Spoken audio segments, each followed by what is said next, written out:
मेरे दिव्य गुरुदेव श्री परमहंस योगानंद जी के द्वारा ये टॉपिक माया से मुक्त होने के लिए ईश्वर में जागो।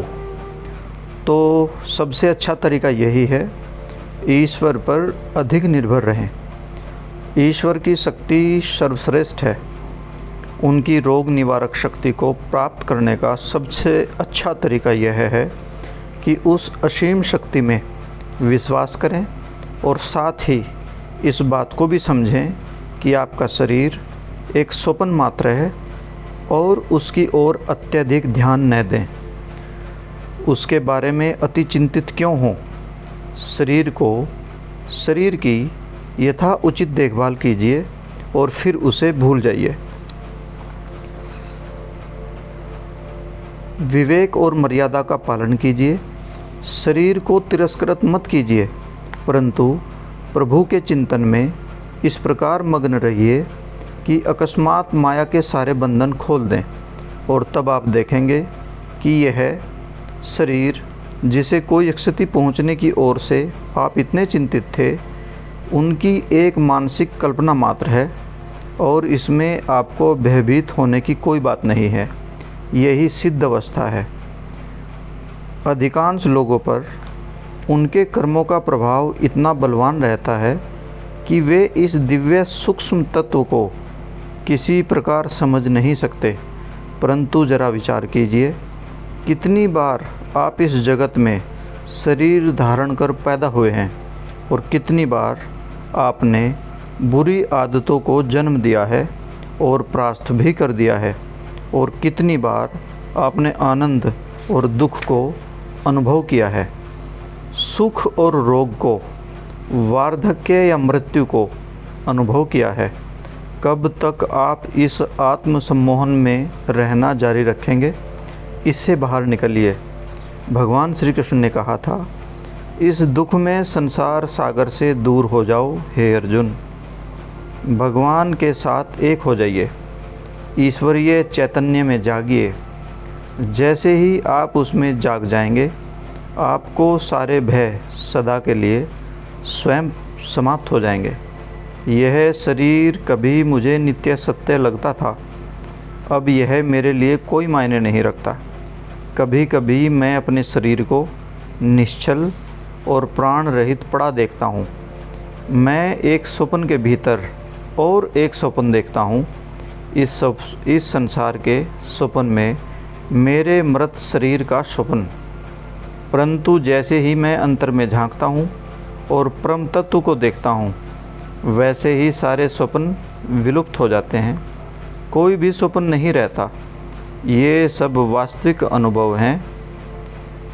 आप थोड़ा सा रोग निवारण पाने के लिए मन शक्ति को प्रयुक्त करते हैं, केवल यह देखने के लिए कि उस रोग के जाते ही दूसरा रोग उसका स्थान ले लेता है।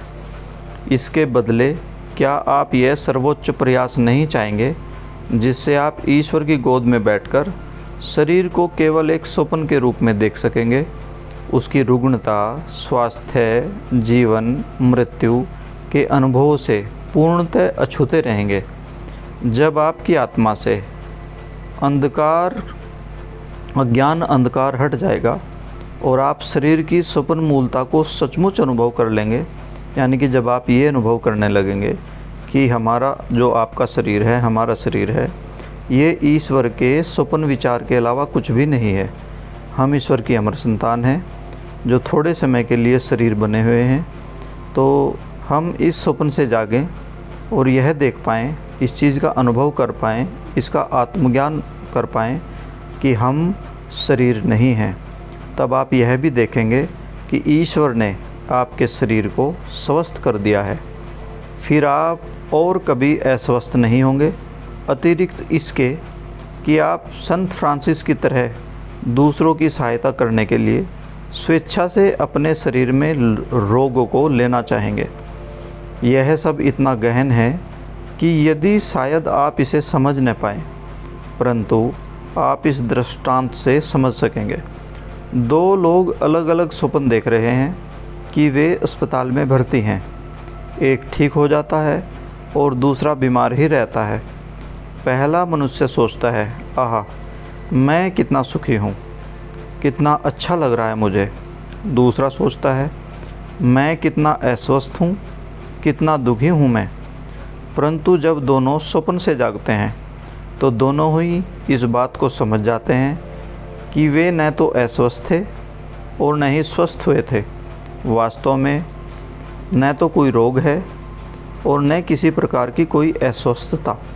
माया इन अनुभवों को जन्म देती है।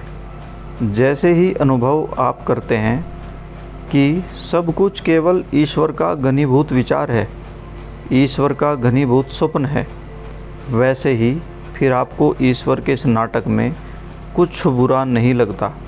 द्वंद्व के इस स्वप्न में, रुग्णता और स्वास्थ्य के उस स्वप्न में आप जाग जाते हैं। एक चमत्कार पूर्ण रोग निवारण। अपने प्रारंभिक दिनों में मैं बहुत से लोगों का रोग निवारण करता था, परंतु फिर मैंने देखा कि लोग केवल शारीरिक रोग निवारण ही चाहते हैं। जब वे ठीक हो जाते थे तो कभी लौट कर नहीं आते थे। बहुत कम लोग आत्मा के रोग निवारण में रुचि रखते हैं, जबकि यही रोग निवारण शाश्वत होता है। भौतिक अस्तित्व का आनंद आता जाता रहता है, आध्यात्मिक अस्तित्व का आनंद कभी समाप्त नहीं होता। परंतु मैं आपको अपने जीवन के अद्भुत अनुभव के बारे में बताता हूँ। 1935 में जब मैं भारत में था, तब मेरे बचपन के एक मित्र के एक परिचित व्यक्ति की पत्नी बहुत बीमार हो गई।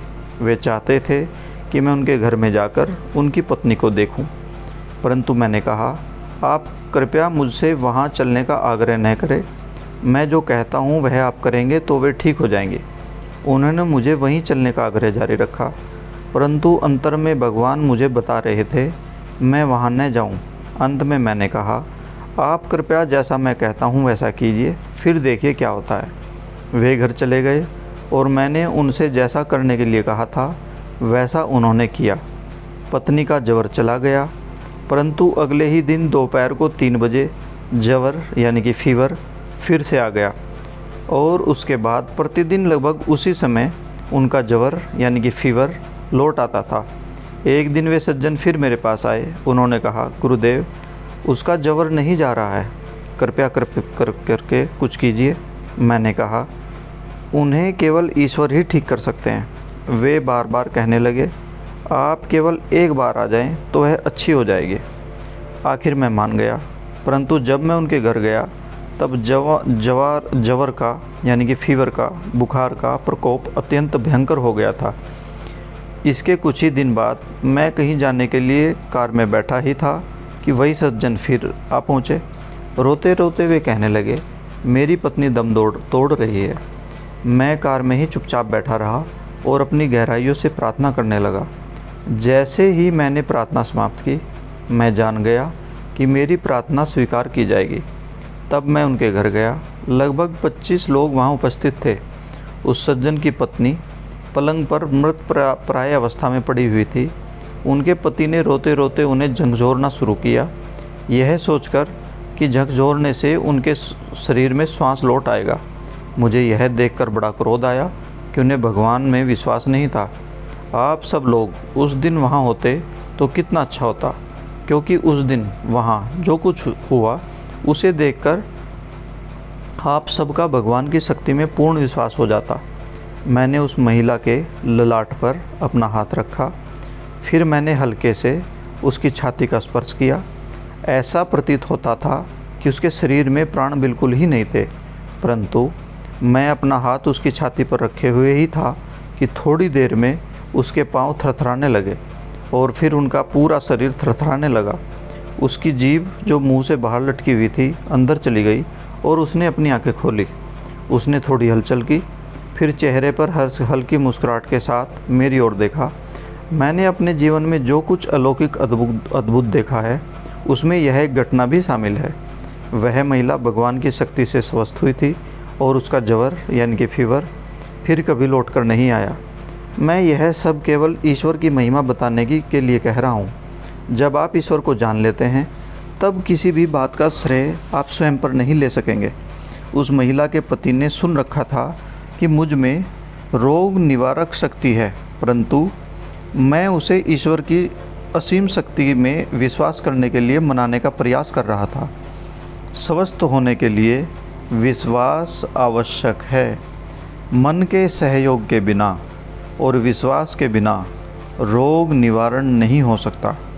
जब उसकी पत्नी की दशा नहीं सुधरी तो उसका विश्वास डामाडोल हो गया। मैं खुश हुआ क्योंकि मैं उसका विश्वास भगवान में चाहता था, मेरी शक्ति में नहीं। जब उसने उस चमत्कारपूर्ण रोग निवारक को ईश्वर की कृपा के माध्यम से होते देखा तो उसे ईश्वर की शक्ति में विश्वास हो गया। वह समझ गया कैसे उसके विश्वास की भगवान परीक्षा ले रहे थे। अधिक मन की शक्ति रखो। आज मैंने जो कुछ कहा है, क्या वह सब आप लोग समझ चुके हैं? और यह कि जीवन और मृत्यु भी केवल स्वप्न ही हैं। फिर इस सब से क्या निष्कर्ष निकलता है? अधिक मन की शक्ति रखिए। अपनी मन की शक्ति को इतना बढ़ाइए, चाहे कुछ भी क्यों न हो, जीवन में किसी भी परिस्थिति का सामना निडरता से करते हुए आप अविचलित खड़े रह सकें। आप यदि ईश्वर से प्रेम करते हैं तो आप में विश्वास होना चाहिए और सब परिस्थितियों को झेलने के लिए आपको तैयार होना चाहिए। दुखों से घबराइए मत। अपने मन को आशावादी और बलवान रखिए। आपकी अंतर्नुभूति सबसे अधिक महत्वपूर्ण है। योगदा सत्संग सेल्फ रियलाइजेशन फेलोशिप का दृष्टिकोण यह है कि छोटी मोटी बातों में मनुष्य को शरीर की देखभाल करने के लिए सहज बुद्धि के उपायों का अवलंबन करना चाहिए। अपने आप को स्वस्थ करना और स्वयं अपना रोग निवारण करना सत्कर्म, उचित आहार, सूर्य प्रकाश तथा व्यायाम और इस अखंड विश्वास पर निर्भर है कि मन में ईश्वर की सर्वव्यापी स्वस्थ प्रदायिनी शक्ति विद्यमान है। धीरे धीरे मन को इतना बलवान बनाइए कि आप उसकी शक्ति पर अधिकाधिक निर्भर हो सकें। तब आप दिनों दिन अत्यधिक अच्छी अवस्था को प्राप्त करेंगे। अत्यांतरिक विरोधी परिस्थितियों में भी केवल सकारात्मक विचार ही रखिए। जब भी कठिनाई आए, समचित्त वृत्ति यानी कि एक समान चित्त की वृत्ति का अभ्यास कीजिए। आप शरीर नहीं आत्मा है, यह सोचते रहिए। आप शरीर नहीं आत्मा है, यह जानकर शरीर की मांगों की ओर ध्यान देना कम कीजिए। एक साथ 1 से 3 दिन तक का उपवास करना सीखिए। जिस पल आपके मन में विचार आता है कि आपको कुछ खा लेना चाहिए, उसी पल उसे निकाल बाहर कीजिए। मन की शक्ति को बढ़ाने के यही तरीके हैं। और सर्वोपरि प्रतिदिन गहरा ध्यान कीजिए। भगवान के साथ प्रत्यक्ष संपर्क स्थापित कीजिए ताकि आप उस सब का वास्तव में अनुभव कर सकें जो आज रात मैंने आप लोगों से कहा है, ताकि आपकी आत्माओं से अंधकार यानी कि माया की शक्ति हमेशा के लिए मिट जाए। यदि आप भगवान के साथ रहेंगे गहरे ध्यान में, तो जीवन और मृत्यु, स्वास्थ्य और रुग्णता के भ्रम रूपी रोग से आपको मुक्त कर दिया जाएगा। भगवान में रहिए यानी कि गहरी शांति, प्रेम और आनंद में। गहरे ध्यान में रहिए, उनके प्रेम को अनुभव कीजिए। किसी से भी भय न कीजिए। केवल ईश्वर के गढ़ में ही हम सुरक्षितता पा सकते हैं। उनकी उपस्थिति में ही मात्र आनंद का आश्रय स्थान है, अन्यत्र कहीं नहीं। जब आप प्रभु के साथ होते हैं तब कुछ भी आपका स्पर्श तक नहीं कर सकता।